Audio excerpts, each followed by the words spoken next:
noite caminharam os requerimentos ao secretário de obras, com o próprio prefeito municipal de Maracaju, solicitando informações de quanto está o andamento das obras referente às drenagens do nosso município. Estamos vivendo um momento de grandes chuvas em nosso município, onde ontem, por exemplo, na segunda-feira, ontem, e tem previsão assim por diante, a nossa comunidade de Maracaju vem sofrendo e muito contra a questão de várias ruas, antes de haver o recapeamento, antes de haver o asfalto, mas a necessidade principal da drenagem,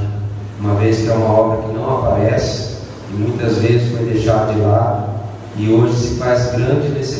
necessariamente para que possamos realmente fazer o tapa-buraco, dando asfalto e assim por diante, e depois atender o anseio da nossa comunidade de Maracaju.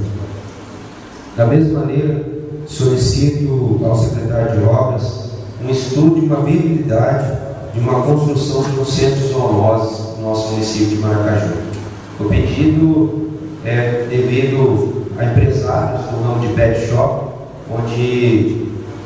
vários filhotes de cachorro, gatos e assim por diante são abandonados em suas empresas e acabam não tendo muitas vezes destino, assim como filhotes, animais